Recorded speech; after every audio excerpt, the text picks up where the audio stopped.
നമ്മുടെ ബിഗ് ബോസിൻ്റെ ഇന്നത്തെ പ്രമോയിൽ നെവിൻ കൊണ്ട് അനുമോളുടെ ബെഡിൽ വെള്ളം ഒഴിക്കുന്ന ഒരു വീഡിയോ കണ്ടായിരുന്നു. അപ്പം അതിനെക്കുറിച്ചുള്ള ഒരു ഇൻസിഡൻ്റ് ആണ് നമ്മുടെ ലൈവിൽ ഇപ്പം നടക്കുന്നത്. അപ്പോൾ അതിൻ്റെ ഒരു ഡീറ്റെയിൽഡ് ആയിട്ടുള്ളൊരു എക്സ്പ്ലനേഷനാണ് എന്താണ് അവിടെ സംഭവിച്ചതെന്നുള്ളത്. ആക്ച്വലി അവിടെ എല്ലാവരും കിടന്നുറക്കമായിരുന്നു. ആ സമയത്ത് ഇങ്ങനെ ആര്യൻ എഴുന്നേറ്റിട്ട് അവർ ക്യാപ്റ്റൻസ് ആണല്ലോ, ആര്യൻ, അക്ബർ, നെവിൻ പൂരം ഉറക്കമാണ്. അക്ബറും ആര്യനും അവിടെ നിന്ന് സംസാരിച്ചുകൊണ്ടിരിക്കുക. അക്ബർ എപ്പോഴും കിടത്തം തന്നെയാണ്. അപ്പോൾ അക്ബർ അവിടെ കിടക്കുന്നുണ്ട്. അപ്പോൾ ആര്യൻ ചെന്നിട്ട് ഓരോരുത്തരായിട്ട് എണീപ്പിക്കുന്നു. ആദിലിനെ എണീപ്പിക്കുന്നു, നൂറിനെ എണീപ്പിക്കുന്നു. എല്ലാവരും ഇങ്ങനെ ഉറക്കക്ഷീണത്തിലാണ്, എഴുന്നേൽക്കുന്നില്ല ആരും. എല്ലാവരും അവിടെ തന്നെ കിടക്കുക. അതിൻ്റെ റൂമിൽ ചെന്നിട്ട് നമ്മുടെ ഷാനവാസ് കിടക്കുകയാണ്, നമ്മുടെ സാബുമാൻ കിടക്കുകയാണ്, അനുമോള് കിടക്കുകയാണ്. അപ്പോൾ ഇവരെല്ലാവരും ഇങ്ങനെ കിടക്കുന്ന സമയത്ത് ആര്യൻ ചെന്ന് അനുമോളെ ഇങ്ങനെ കുത്തുന്നുണ്ട്. എഴുന്നേക്ക് എന്നുള്ള രീതി. അനുമോൾ പറഞ്ഞിടാ ഞാൻ എഴുന്നേക്കാം, നീ ഒന്ന് വെയിറ്റ് ചെയ്യേ, ഞാൻ ഇവിടെ ഉറങ്ങുമല്ലോ, ഞാനിങ്ങനെ ഇങ്ങനെ കിടക്കുന്നില്ലല്ലോ, ഉറങ്ങുന്നില്ലല്ലോ, ഉറങ്ങുവാണെങ്കിൽ വിളിക്ക്. അപ്പം എല്ലാവരും അതേപോലെ തന്നെ നമ്മുടെ ഷാനവാസ് കിടപ്പാണ് ഷാനവാസ്, എഴുന്നേറ്റിട്ടില്ല. നോക്ക്, അക്ബറും അവിടെ കിടപ്പാണ്. അതേപോലെ സൗമാനും കിടപ്പാണ്, ആദിലയും കിടപ്പാണ്. നൂറ മാത്രം എഴുന്നേറ്റിട്ട് ആ ടൈമിൽ വരുന്നുണ്ട്. അന്നേരം ആര്യൻ ഇങ്ങനെ എന്തോ ഒരു ചായ ഇടാൻ വേണ്ടിയിട്ട് കിച്ചണിലോട്ട് പോയി. ഇവർ കാണാതെ പാലെന്തോ എടുക്കാനോ ഫുഡ് എന്തോ എടുക്കാനാണ്. അപ്പം നമ്മുടെ അക്ബർ അവിടെ ഇരുന്നിട്ട് ഇങ്ങനെ സിഗ്നൽ കൊടുക്കുന്നു, നൂറ വരുന്നു എന്നുള്ളത്.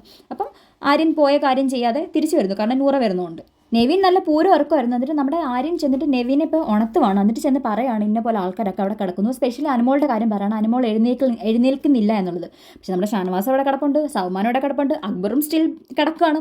എന്നിട്ട് നമ്മുടെ നെവിൻ പതിവ് പോലെ അനുമോളുടെ അടുത്ത് ചൊറിയാൻ ചെല്ലുന്നു. അനുമോൾ പറയുന്നു ഞാൻ ഉറങ്ങില്ല, ഞാൻ ഇവിടെ ഇങ്ങനെ ഇരിക്കുക, ഞാൻ ഉറങ്ങത്തില്ല എന്ന് പറയുന്നു. ഉറങ്ങുവാണെങ്കിൽ നിങ്ങൾ വന്ന് വിളിക്കുക, അല്ലെങ്കിൽ ബിഗ് ബോസ് വന്ന് വിളിക്കട്ടെ. അസ് യൂഷ്വൽ നെവിൻ ചൊറിയാൻ ചെല്ലുന്നതെന്ന് അനുമോൾക്ക് അറിയാവുന്നതുകൊണ്ട് നെവിനെ ഓരോന്ന് അനുമോൾ പറയുന്നുണ്ട്, നീ ഒന്ന് പോയടാ, നീ ഏത് ക്യാപ്റ്റനാണ്. ക്യാപ്റ്റൻ പറയുന്നത് കേൾക്കേണ്ട ആവശ്യം ഇവർക്കില്ല, അങ്ങനെ നിയമമൊന്നുമില്ല ക്യാപ്റ്റൻ പറഞ്ഞത് കേൾക്കണം എന്ന്. കാരണം നെവിനും അത് പണ്ടേ പറഞ്ഞിട്ടുള്ളതാണ്, ക്യാപ്റ്റന് പറയാനുള്ളത് പറ, പക്ഷെ അത് കേൾക്കണോ വേണ്ടത് ഞാൻ തീരുമാനിക്കും. നെവിൻ ആ ഒരു വാശി കാണിക്കുന്ന ആളാണ്. അപ്പം നെവിൻ അങ്ങനെ അനുമോളുടെ പുറകിൽ ഇത് വാശി കാണിച്ചുകൊണ്ട് ചെല്ലേണ്ട ഒരു കാര്യമില്ല. എന്നിട്ട് അനുമോൾ എഴുന്നേക്കില്ല എന്ന് പറഞ്ഞു, ഞാൻ ഇവിടെ കിടക്കുകയാണ്. പക്ഷേ എനിക്ക് ആക്ച്വലി അനുമോൾക്ക് പീരീഡ്സ് ആയിരുന്നു. അത് അവർക്ക് കുറച്ച് ഫ്രണ്ട്സിന് മാത്രമേ അറിയത്തുള്ളൂ, ആർക്കും അറിയത്തില്ല. അനുമോൾ വയ്യാതെ അവിടെ കിടക്കുകയാണ്. അപ്പോൾ ഉണർന്നിരുന്ന ഒരാളുടെ മുഖത്തേക്ക് വെള്ളം സ്പ്രിങ്കിൾ ചെയ്യേണ്ട ആവശ്യമില്ല. നെവിൻ അത് അനുമോളുടെ അടുത്ത് വാശി തീർക്കാൻ വേണ്ടിയിട്ട് ആര്യനെ കൊണ്ട് വെള്ളം ഒഴിപ്പിച്ചിട്ട് വെള്ളം സ്പ്രിങ്കിൾ ചെയ്യണം. അപ്പോൾ അനുമോൾ പറയുന്നുണ്ട് നിൻ്റെ ദേഹത്ത് വെള്ളം ഒഴിക്കരുത്, എനിക്കിത് ഇഷ്ടമല്ല, നീ ഒഴിക്കരുതെന്ന് പറയുന്നുണ്ട്. പീരീഡ്സ് ആയിരിക്കുമ്പോൾ എത്രത്തോളം മനുഷ്യന് ഒരു ഇറിറ്റേഷനും ദേഷ്യവും ഒക്കെ വരും. നമ്മളാരെങ്കിലും വന്നു കഴിഞ്ഞാൽ ശരിക്കും പറഞ്ഞത് പെമ്പിളാർക്കേ മനസ്സിലാകത്തുള്ളൂ. പക്ഷേ നെവിൻ അറിയത്തില്ല. പക്ഷേ നെവിൻ കുറച്ചെങ്കിലും മനസ്സിലാക്കി പെരുമാറിക്കൂടെ. ഉണർന്നിരിക്കുന്ന ഒരാളുടെ ഫേസിലോട്ട് വെള്ളം ഒഴിക്കേണ്ട ആവശ്യം നെവിൻ ഉണ്ടായിരുന്നില്ല. നെവിൻ എന്നിട്ട് വെള്ളം ഒഴിക്കുന്നു. അനുമോൾ എഴുന്നേറ്റ് അവനെ പിടിക്കുകയോ എന്തൊക്കെയോ മീൻസ് വലിക്കുകയോ, അവനെ ഇറിറ്റേഷൻ കാണിക്കുക, അവനെ തള്ളി വിടുന്നുണ്ട് അവിടുന്ന്. എന്നിട്ട് അവളുടെ കുപ്പിയിലിരുന്ന വെള്ളം അവളും ദേഹത്ത് ഒഴിച്ചു. കാരണം നെവിൻ ഒഴിച്ചതിൻ്റെ ദേഷ്യത്തിലാണ് അനുമോൾ ഒഴിച്ചത്.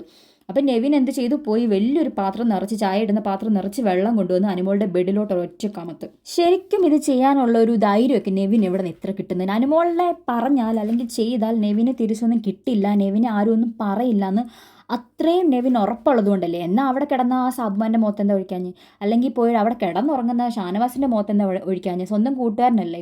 അക്ബറിനെ പോയി എന്താ ചൊറിയാഞ്ഞ്? ഇത് അനുമോളെ മനഃപൂർവ്വം ടാർഗറ്റ് ചെയ്ത് നെവിൻ ചെയ്തതാണെന്ന് വളരെ വ്യക്തമാണ് ആ ലൈവിനകത്ത്. എന്നിട്ട് അനുമോൾ ഭയങ്കരമായിട്ട് കരയുന്നുണ്ട്. ഇത് കണ്ടിട്ട് നൂറ വന്ന് ചോദിക്കുന്നുണ്ട്, എന്തിനാടാ നീ ഇങ്ങനെ ചെയ്ത് ശരിയായില്ല എന്ന് നൂറ തറപ്പിച്ച് പറയുന്നുണ്ട്. ഷാനവാസ് അതന്നെ പറയുന്നത്. സംസാരിച്ചുകൊണ്ടിരുന്ന ഒരു വ്യക്തിയുടെ മുഖത്ത്, അവർ ഉറങ്ങുവാണെങ്കിൽ നിനക്ക് വെള്ളം ഒഴിക്കാം. അങ്ങനെ സംസാരിച്ചുകൊണ്ടിരുന്ന ഒരാളുടെ മുഖത്തേക്ക് വെള്ളം തളിക്കാൻ വേണ്ടി നിനക്ക് എന്തായിരുന്നു? അത് നിന്റെ ഭാഗത്ത് വന്ന് തെറ്റാ. അതിന് ശേഷമാണ് ബാക്കി അവിടെ എന്ത് നടന്നാലും. അനുമോൾ വെള്ളം കോരി കുപ്പിയിലിരുന്ന വെള്ളം അനുമോൾ ഒഴിച്ചു. അതാ തിരിച്ച് അവളുടെ മുഖത്തോട്ട് ഒഴിച്ചിട്ടാണ് അവൾ ഒഴിച്ചത്. അതിന് ബെഡിൽ കൊണ്ട് വെള്ളം ഒഴിക്കേണ്ട ആവശ്യം എന്തായിരുന്നു എന്ന് ചോദിച്ചിട്ട് അവർ നല്ല വൃത്തിക്ക് പറയുന്നുണ്ട്. ഷാനവാസ് പറയുന്നുണ്ട്. അപ്പം തന്നെ അക്ബർ തിരിഞ്ഞ് വന്നിട്ട് നൈസായിട്ട് ആ ഒരു സംഭവത്തെ ഉൾട്ടയടിക്കുകയാണ് അക്ബർ വന്നിട്ട് എൻ്റെ മുഖത്തോട്ട് ആദിൽ വെള്ളം ഒഴിച്ചിട്ടുണ്ടായിരുന്നു, അതിന് കുഴപ്പമില്ലേ? ഇപ്പം അക്ബറിൻ്റെ മുഖത്ത് ആദിൽ വെള്ളം ഒഴിച്ചില്ലെങ്കിൽ അക്ബറാണ് ചോദിക്കേണ്ടത്. ഇപ്പം അനുമോളുടെ മുഖത്ത് വെള്ളം ഒഴിച്ചിട്ടാണ് അനുമോൾ ചോദിച്ചത്. അക്ബർ ആ പ്രശ്നത്തെ അങ്ങ് ന്യായീകരിക്കാൻ നോക്കുക. അക്ബർ പലപ്പോഴും ഈ ഒരു ഇങ്ങനെ അനുമോളുടെ ഭാഗത്തോട്ട് എന്ത് ഇത് വന്നാലും അക്ബർ അവിടെ ന്യായീകരിച്ച് കിടന്ന് മെഴുകുന്നുണ്ട്. അനുമോളുടെ ഭാഗത്ത് ആ തെറ്റാക്കാൻ വേണ്ടി നെവിനെ കിടന്ന് നല്ല വൃത്തിക്ക് അക്ബർ ന്യായീകരിക്കാറുണ്ട്. അപ്പോൾ ഷാനവാസ് ചോദിക്കുന്ന ഉണർന്നിരുന്ന മുഖത്തോട്ട് എന്തിനാണ് വെള്ളം ഒഴിച്ചത്, ആരാണ് വെള്ളം ഒഴിച്ചത്? അപ്പോൾ വെള്ളം ഒഴിച്ചത് അവർ വിട്ടു, ഞാൻ വെള്ളം ഒഴിച്ചു. പക്ഷെ അവൾ എന്നെ മാന്തി, അവൾ എന്നെ പിച്ചി, അവൾ എൻ്റെ ദേഹത്തോട്ട് വെള്ളം ഒഴിച്ചു എന്ന് പറഞ്ഞിട്ട് നെവീനും അക്ബറും ഒക്കെ കിടന്ന് പറയാണ്. അക്ബർ അനുമോളെ ചെയ്ത് അക്ബർ വിട്ടു, വെള്ളം ഒഴിച്ചത് അക്ബർ വിട്ടു. അതൊന്നും അല്ല അക്ബറിൻ്റെ പ്രശ്നം. നെവീനെ പിച്ചി മാന്തി എന്നൊക്കെ പറഞ്ഞിട്ട് അക്ബർ അവിടെ കിടന്ന് ഷോ കാണിക്കുന്നുണ്ട്. എന്നിട്ട് ഇതൊക്കെ കാണിച്ചാൽ വെള്ളം ഒഴിക്കുന്ന സമയത്ത് ക്യാപ്റ്റനായിട്ടുള്ള ആര്യൻ നിന്ന് കൈയടിക്കുവാണ്. അങ്ങനെയും കൂടെ ചെയ്തു. എന്നിട്ട് നൈസായിട്ട് അനുമോൾ ആര്യൻ്റെ തലയിലും കൂടെ ആ പ്രശ്നം വെക്കാൻ നോക്കിയപ്പോൾ ഞാൻ എന്താടാ ചെയ്തത്, ഞാൻ എന്തെങ്കിലും ചെയ്തു, ഞാൻ കുഞ്ഞു വെള്ളമല്ലേ എടുത്ത് കൊടുത്തോളൂ. ക്യാപ്റ്റന്മാർ പറഞ്ഞ് വിലക്കേണ്ട ക്യാപ്റ്റന്മാർ നെവിൻ ചെയ്ത കാര്യത്തിന് കൂട്ടുനിന്ന് അനുമോളെ കുറ്റപ്പെടുത്തുന്ന ക്യാപ്റ്റന്മാരെയാണ് നമ്മളവിടെ കാണുന്നത്. അപ്പം 3 പേര് ബിഗ് ബോസ് കാണിച്ചത് അതിനെക്കാട്ടി വലിയ ചെറ്റത്തരാന്ന് പറയാനുള്ളൂ. 3 പേരും കൂടെ ഒരുമിച്ച് ക്യാപ്റ്റൻ ആക്കി. എന്തിൻ്റെ ബേസിലാണ് അവരെ 3 പേരും കൂടെ ഒരുമിച്ച് ക്യാപ്റ്റൻ ആക്കിയത്? എന്താണ് അതിൻ്റെ എന്താ പുള്ളി ഉദ്ദേശിക്കുന്നത്? കാണിക്കുന്നത് ചോദിക്കാനോ പറയാനോ, അല്ലെങ്കിൽ അടുത്ത വട്ടം വരുമ്പോൾ എന്താ സംഭവിക്കുന്നതെന്ന് പറയാൻ ലാലേട്ടൻ വന്നിട്ട് അനിമോൾ നീ എന്തിനു മാന്തി, നീ എന്തിനു പിച്ചി, നീ എന്തിനു വെള്ളം ഒഴിച്ചു എന്ന് മാത്രമേ ചോദിക്കത്തുള്ളൂ. നെവിൻ മോനെ നീ ഇച്ചിരി വെള്ളം ഒഴിച്ചത് ഇച്ചിരി അല്ലേ ഉള്ളൂ, പോട്ടെ അനിമോൾ, ഇതൊക്കെ ഒരു ഗെയിമായിട്ട് എടുക്കേണ്ടതെന്ന് പറഞ്ഞാൽ ലാലേട്ടൻ അടുത്ത ആഴ്ച വന്ന് പ്രസംഗിക്കും. പിന്നെയും നെവിൻ്റെ വിചാരം നെവിൻ എന്തോ സംഭവമാണെന്ന് പറഞ്ഞ് നെവിൻ പിന്നെയും അങ്ങ് മുകളിലോട്ട് പോയിട്ട് പിന്നെയും ഇവിടുന്ന് ഇറങ്ങുന്നവരെ അനുമോളെ ഉപദ്രവിച്ചുകൊണ്ടിരിക്കും. അപ്പോൾ നിങ്ങൾക്ക് എന്താ തോന്നിയെന്ന് വെച്ചാൽ കമൻറ്റ് ചെയ്യുക. എനിക്കൊട്ടും ഫെയർ ആയിട്ട് തോന്നിയില്ല. ഇത് ഒരു രീതിയിലും നെവിൻ്റെ ഭാഗത്ത് ഒരു ന്യായീകരണമോ ഒരു ഫെയർ ആയിട്ടുള്ള കാര്യമല്ല. അനുമോളുടെ ഭാഗത്ത് തന്നെയാണ് ന്യായീകരിക്കാൻ പറ്റുന്നത്, ഒരിക്കലും നെവിൻ്റെ ഭാഗത്തല്ല. അതിൻ്റെ ഇടയ്ക്ക് അനീഷേട്ടൻ ചോദിക്കുമ്പോൾ പോലും അനീഷേട്ടനെയും കൂടെ അങ്ങ് മിണ്ടാതാക്കുക. ആർക്കും തുറന്ന് ചോദിക്കാൻ വയ്യ, അതാണ് പ്രശ്നം.